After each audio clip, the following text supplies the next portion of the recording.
বন্ধুরা, আশা করি তোমরা সবাই ভালো আছো। তোমাদের সবাইকে আমার ইউটিউব চ্যানেল লার্নিং উইথ গৌরবে ওয়েলকাম। আজ আমি তোমাদের সঙ্গে পঞ্চম শ্রেণীর বাংলা বই থেকে লেখিকা লীলা মজুমদারের লেখা বুনোহাঁস গল্প থেকে সমস্ত গুরুত্বপূর্ণ প্রশ্ন উত্তর আজকের এই ভিডিওটা আলোচনা করব। তো এই ভিডিওটা প্রথম থেকে শেষ পর্যন্ত মনোযোগ দিয়ে দেখো। তোমাদের মধ্যে কেউ যদি থাকো যে প্রথমবার আমার এই চ্যানেলের ভিডিও দেখছো, তাহলে অবশ্যই চ্যানেলটাকে সাবস্ক্রাইব করে পাশে থাকা বেল আইকনে ক্লিক করে নোটিফিকেশন অল করে দাও, কারণ তোমাদের ক্লাসে বিভিন্ন সাবজেক্টের ভিডিও আমি যখনই আপলোড করব তার নোটিফিকেশান খুব সহজেই তোমরা পেয়ে যাবে। আর দেরি না করে চলো ভিডিও শুরু করা যাক। সবার প্রথম তোমরা লেখিকা লীলা মজুমদার সম্পর্কে একটু জেনে নাও। লীলা মজুমদারের জন্ম কলকাতায় জ্যাঠামশাই উপেন্দ্র কিশোর রায়চৌধুরীর বাড়িতে। তার বাবা ছিলেন প্রমোদ রঞ্জন রায়, বনের খবর বইয়ের লেখক। লীলা মজুমদারের শৈশব কেটেছে শিলং পাহাড়ে এবং 1920 সাল থেকে তিনি কলকাতায় চলে আসেন। সারা জীবন সাহিত্য চর্চাই তার সঙ্গী ছিল। তার লেখা প্রথম ছোটদের বই হল বৈদ্যনাথের বড়ি। অন্যান্য বিখ্যাত উল্লেখযোগ্য গ্রন্থ তিনি লিখেছিলেন, সেগুলি হল পডিপিসির বর্মীবাক্স, হলদে পাখির পালক, টংলিং, মাকু ইত্যাদি। ছোটদের জন্য সন্দেশ পত্রিকার যুগ্ম সম্পাদক ছিলেন বহুকাল।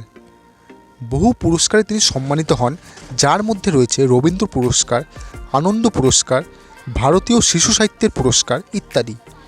তার লেখা গল্পস্বল্প বই থেকে বুনোহাঁস গল্পটি নেওয়া হয়েছে।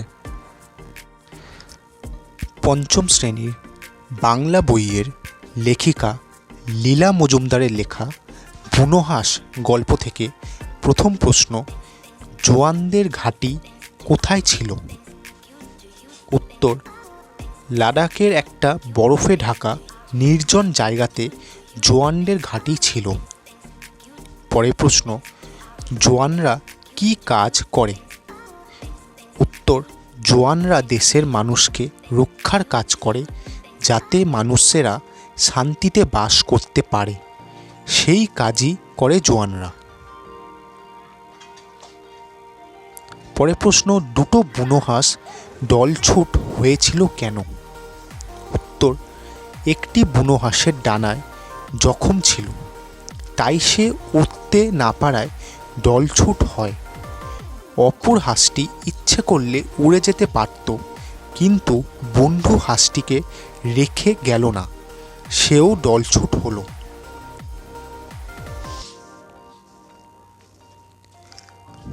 পরের প্রশ্ন, বুনো হাঁসেরা জোয়ানদের তাঁবুতে কি খেত? উত্তর, বুনো হাঁসেরা জোয়ানদের তাঁবুতে ভাত, তরকারি, ভুট্টা ইত্যাদি খেত। হাঁসেরা আবার কোথায়, কখন ফিরে গেল? উত্তর, সারা শীতকাল জোয়ানদের তাঁবুতে কাটিয়ে শীতের শেষে হাঁসেরা নিজের দেশে ফিরে গেল।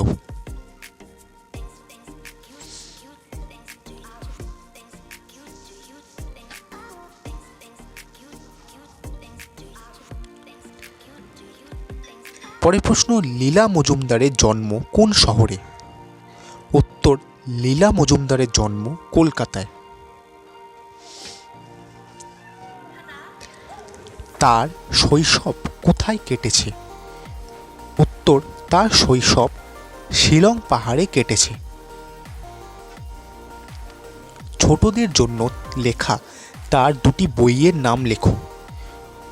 উত্তর, ছোটদের জন্য লেখা তার দুটি বইয়ের নাম বৈদ্যনাথের বড়ি এবং হলদে পাখির পালক। পরের প্রশ্ন, এখন আকাশের দিকে চাইলে কি দেখা যাবে? উত্তর, আকাশের দিকে চাইলে দেখা যাবে দলে দলে বুনো হাঁস উড়ে চলছে উত্তর দিকে।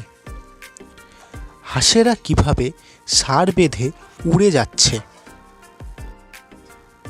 উত্তর, হাঁসেরা তীরের ফলার মতো আকারে সার বেঁধে উড়ে যাচ্ছে। পরের প্রশ্ন, পাখির ডানার কীরকম শব্দ শোনা যায়? উত্তর, পাখির ডানার শো শো শব্দ শোনা যায়। গল্পে হাঁসেরা কোথায় ফিরে যাচ্ছে? উত্তর, গল্পে হাঁসেরা গরম দেশে শীত কাটিয়ে নিজেদের দেশে ফিরে যাচ্ছে। কোনো কোনো হাঁসেরা কোন দিক থেকে আসে? উত্তর, কেউ কেউ হিমালয়ের উত্তর দিক থেকে বরফের পাহাড় পেরিয়ে আসে। পরের প্রশ্ন, অনেক হাঁসেরা কোথায় গিয়ে নামে? উত্তর, অনেক হাঁসেরা ভারতের মাটি পার হয়ে সমুদ্রের উপর দিয়ে উড়ে ছোট ছোট দ্বীপে গিয়ে নামে। পরের প্রশ্ন, ছোট ছোট দ্বীপে হাঁসেদের কেমন কাটে? উত্তর, ছোট দ্বীপগুলিতে মানুষের বাস না থাকায় নিরাপদে হাঁসেদের শীত কাটে।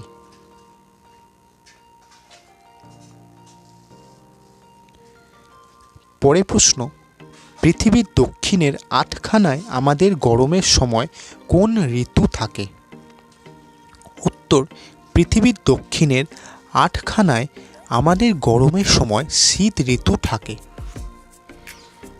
জোয়ানদের ঘাঁটি কোথায় ছিল? উত্তর, লাদাখের নির্জন জায়গাতে জোয়ানদের ঘাঁটি ছিল। জোয়ানরা কিসের মাধ্যমে খবর পেত? উত্তর, জোয়ানরা রেডিওর মাধ্যমে খবর পেত। পরের প্রশ্ন, কোন কাজ জোয়ানদের কাছে আনন্দের ছিল?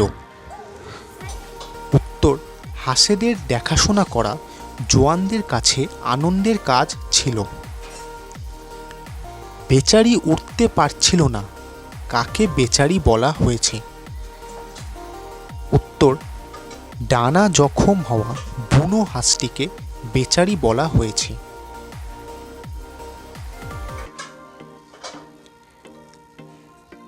পরের প্রশ্ন, বুনো হাঁসটি কোথায় নেমে কেমন করতে লাগলো?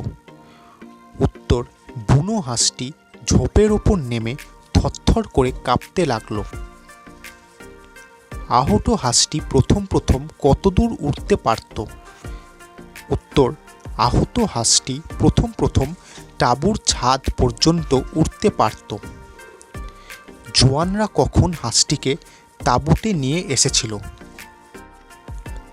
উত্তর, বরফ পড়তে শুরু করতেই জোয়ানরা গিয়ে হাঁসটিকে তাঁবুতে নিয়ে এসেছিল। পরের প্রশ্ন, অন্য হাঁসটি তাঁবুতে কিভাবে এসেছিল? উত্তর, প্রথমে তেড়ে এলেও পরে অন্য হাঁসটি জোয়ানদের সঙ্গে নিজেই তাঁবুতে গিয়ে ঢুকেছিল। সারা শীতকাল হাঁসগুলি কোথায় রইল? উত্তর, সারা শীতকাল হাঁসগুলি জোয়ানদের তাঁবুতে রইল। পরের প্রশ্ন, কোথাকার বরফ গলতে শুরু করলো? উত্তর, নিচের পাহাড়ের বরফ গলতে শুরু করলো। পরের প্রশ্ন, বরফ গলার পর কি দেখা গেল? উত্তর, বরফ গলার পর আবার সবুজ ঝোপঝাপ দেখা গেল। ন্যাড়া গাছে কি ধরল? উত্তর, ন্যাড়া গাছে পাতার ও ফুলের কুঁড়ি ধরল। ওদের বেশি গরমও সয় না, আবার বেশি শীতও সয় না। ওদের বলতে কাদের বোঝানো হয়েছে? উত্তর, এখানে বুনো হাঁসেদের কথা বলা হয়েছে। হাঁস দুটি কখন চঞ্চল হয়ে উঠত?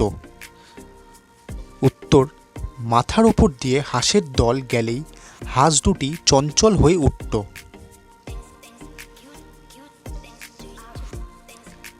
কাদের বাড়ি ফেরার সময় হয়ে এলো? জোয়ানদের বাড়ি ফেরার সময় হয়ে এলো। এরপর পাখিরা কোন দিক থেকে আসতে আরম্ভ করলো? উত্তর, এরপর পাখিরা দক্ষিণ থেকে উত্তরে আসতে আরম্ভ করলো। পরের প্রশ্ন, দেশে ফিরে পাখিরা কি করবে? উত্তর, দেশে ফিরে পাখিরা বাসা বাঁধবে, বাচ্চা তুলবে।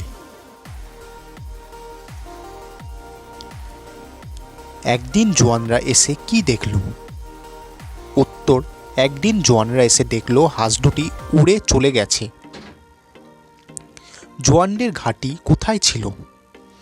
উত্তর, লাদাখের একটা বরফে ঢাকা নির্জন পাহাড়ে জোয়ানদের ঘাঁটি ছিল। পরের প্রশ্ন, জওয়ানরা কি কাজ করে? উত্তর, জওয়ানরা দেশের নিরাপত্তা রক্ষা করে, শান্তি শৃঙ্খলা বজায় রাখে এবং দেশকে বাইরের শত্রুর হাত থেকে রক্ষা করে। বুনো হাঁসেরা জওয়ানদের তাঁবুতে কি খেত? উত্তর, বুনো হাঁসেরা জওয়ানদের তাঁবুতে ভাত, ফলের কুচি, টিনের মাছ, ভুট্টা, তরকারি ইত্যাদি খেত।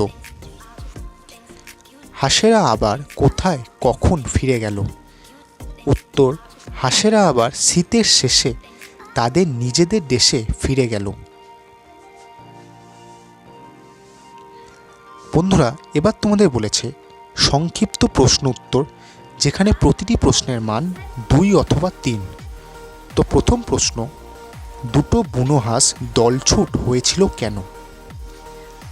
উত্তর, একটা বুনো হাঁস ডানায় আঘাত পেয়ে নিচে নেমে পড়েছিল এবং তার সঙ্গী আরেকটা বুনো হাঁস আহত বুনো হাঁসের পিছন পিছন এসেছিল, তাই বুনো হাঁস দুটো দলছুট হয়েছিল।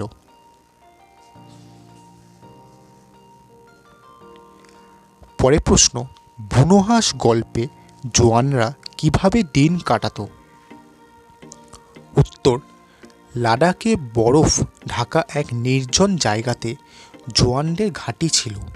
শীতের শুরুতে যখন বুনো হাঁসের দল দক্ষিণ দিকে উড়ে যেত, তখন বাড়ির জন্য জওয়ানদের মন কেমন করত, কারণ লাদাখের ওই নির্জন ঘাঁটিতে চিঠিপত্র বিশেষ পৌঁছত না, শুধু রেডিওতেই জওয়ানরা যা কিছু খবর পেত। পরের প্রশ্ন, বুনো হাঁসেরা কোথা থেকে কিভাবে আসে?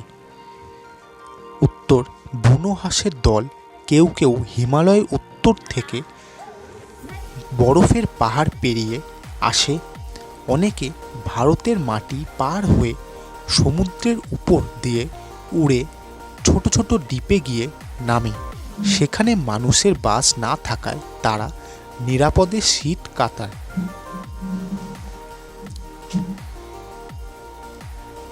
পরের প্রশ্ন, জখম হাঁসটির পাশে তার সঙ্গী হাঁসটি কিভাবে ছিল? উত্তর, জওয়ানদের ঘাঁটির কাছে ডানা জখম হওয়ায় একটি বুনো হাঁস দল ছেড়ে ঝোপের ওপর নেমে থরথর করে কাঁপছিল। তার সঙ্গী আরেকটি বুনো হাঁসও নেমে এসে তার চারদিকে ঘুরে বেড়াতে লাগলো।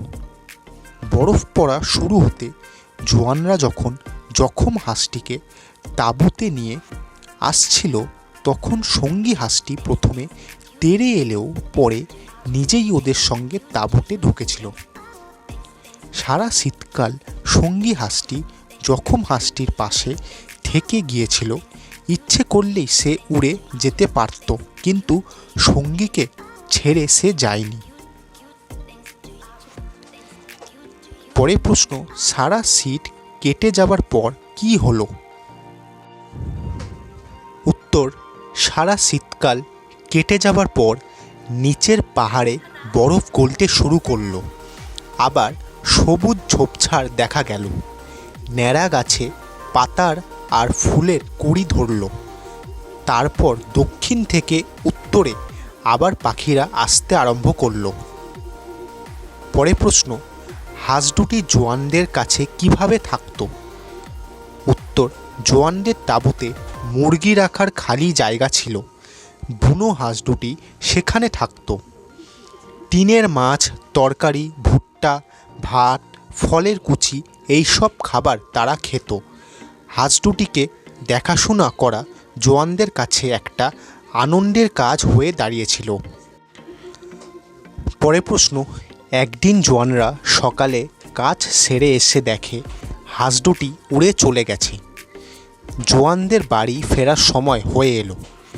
তোমার পাঠে লীলা মজুমদারের বুনো হাঁস গল্পের এই শেষ দুটি লাইন পড়ে কি তুমি লিখতে পারো? হাঁসেদের উড়ে যাওয়ার সঙ্গে জওয়ানদের বাড়ি ফেরার মধ্যে কি মিল রয়েছে? উত্তর, হাঁস দুটি জখম হয়ে জওয়ানদের কাছে ছিল। হাঁসেরা তাদের দেশে যেতে চাইলেও পারছিল না। সুস্থ হতেই তারা ফিরে গেল। জোয়ানদেরও কাজ শেষ হয়ে গেলে তারাও নিজের বাড়ি ফিরে যাবে। কাজ সেরে নিজের বাসায় সব প্রাণী ফিরে যায়, এমনকি মানুষও এর থেকে আলাদা নয়। তাই হাঁস ও জোয়ান কাজ শেষে সময় হলে বাড়ি ফিরে যেতে চায়।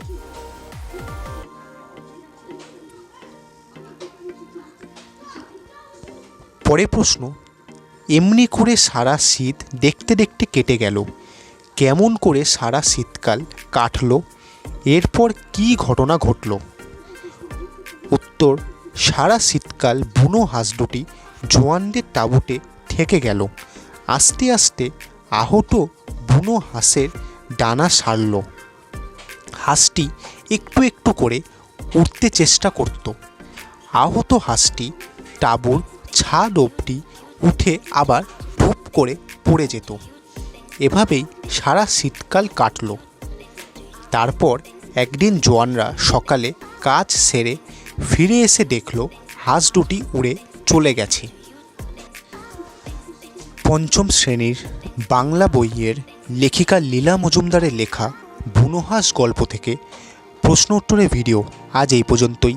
ভিডিওটা যদি তোমাদের ভালো লাগে ভিডিওটা একটা লাইক করো, শেয়ার করো, আর আমার এই চ্যানেলটাকে সাবস্ক্রাইব করো। বন্ধুরা, ভিডিওয়ে দেখানো কোনো প্রশ্ন উত্তর শুনতে অথবা বুঝতে তোমাদের যদি অসুবিধা হয় অবশ্যই ভিডিওর নিচে কমেন্ট বক্সে লিখে পাঠাও, আমি তোমাদের সব ডাউট ক্লিয়ার করে দেবো। তো আজকের মতো এই পর্যন্তই। সবাই ভালো থেকো। পরের দিন তোমাদের সঙ্গে দেখা হচ্ছে নতুন একটা ভিডিও নিয়ে।